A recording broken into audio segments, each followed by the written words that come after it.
আসসালামু আলাইকুম ভিউয়ার্স, সকলে কেমন আছেন? আশা করছি সকলে ভালো আছেন।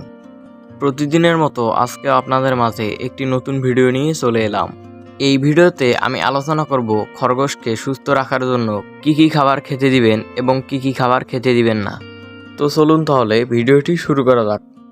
আমাদের মধ্যে অনেকেই আছে যারা নতুন খরগোশ পালন করছে, তারা হয়তো বুঝতে পারে না যে খরগোশকে কি কি খাবার দিতে হবে এবং খরগোশ কি কি খাবার খায়।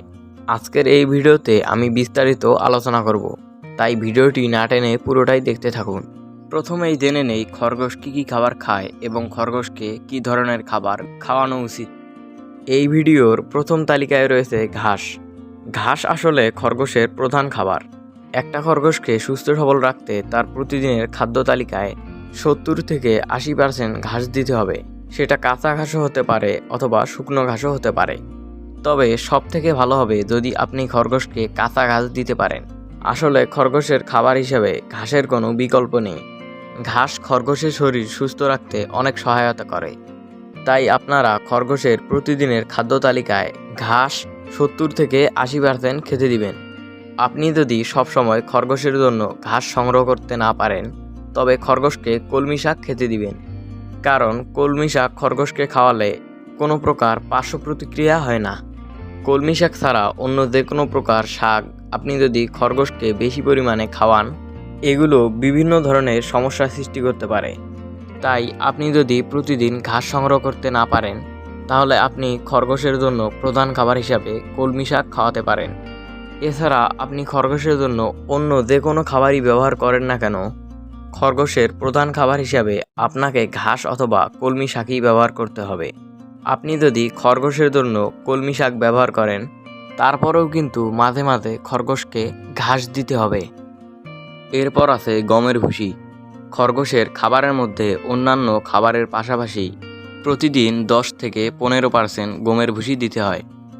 অর্থাৎ আপনি প্রতিদিন চায়ের কাপের 1 কাপ পরিমাণ গমের ভুসি একটি খরগোশকে খেতে দিতে পারেন। তবে অবশ্যই শুকনো গমের ভুসি দিবেন।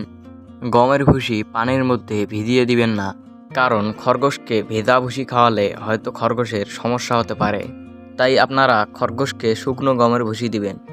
আর খরগোশের জন্য গমের ভুসি কেনার সময় আপনি অবশ্যই মোটা ভুসিটা কিনবেন এবং মোটা ভুসিটাই খরগোশকে সবসময় খাওয়াবেন। কারণ চিকন ভুসির তুলনায় মোটা ভুসিতে পুষ্টি উপকরণ বেশি থাকে।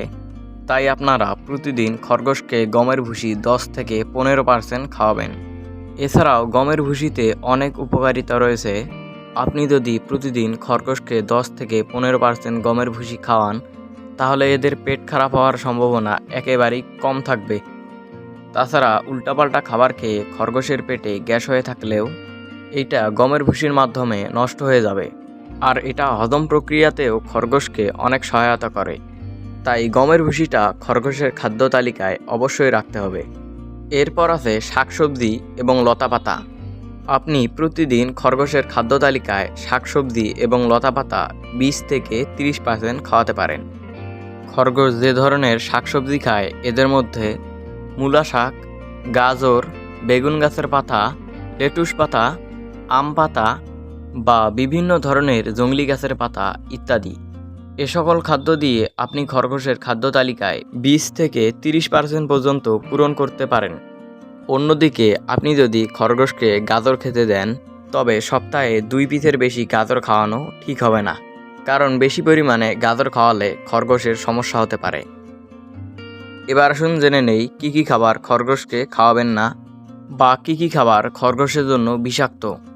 খরগোশের জন্য বিষাক্ত খাবারের তালিকায় প্রথমে যে খাবারটি আছে সেটি হলো আলু ও আলু গাছের পাতা।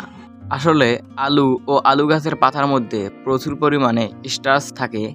এটা খরগোশের জন্য ক্ষতিকর। যদিও এটা বিষাক্ত নয়, আলুর মধ্যে থাকা স্টার্চগুলো এবং অতিরিক্ত কার্বোহাইড্রেট খরগোশের পেটের মধ্যে হজমের সমস্যা সৃষ্টি করে। তাই আপনারা খরগোশকে আলু ও আলু গাছের পাতা খাওয়াবেন না। এরপর আছে রসুন এবং রসুন গাছের পাতা, পেঁয়াজ ও পেঁয়াজ গাছের পাতা এবং আদা ও আদা গাছের পাতা। আসলে এই খাবারগুলো খরগোশের জন্য খুবই মারাত্মক ধরনের ক্ষতি করতে পারে। এই সকল খাবারের মধ্যে এমন কতগুলো উপকরণ রয়েছে যেগুলো খরগোশের রক্তে বিক্রিয়া সৃষ্টি করে যার ফলে খরগোশের লোহিত রক্তকণিকাগুলো ভেঙে যায় এবং অতিরিক্ত খাওয়ানোর ফলে খরগোশ মারা যায়। তাই অবশ্যই খরগোশকে এসব খাবার খাওয়ানো থেকে বিরত থাকবেন। তো ভিউয়ার্স, এই ছিল আজকের ভিডিও। আর আপনি যদি আমাদের এই চ্যানেলে নতুন দর্শক হয়ে থাকেন তাহলে চ্যানেলটি সাবস্ক্রাইব করে আমাদের পাশেই থাকবেন। ধন্যবাদ।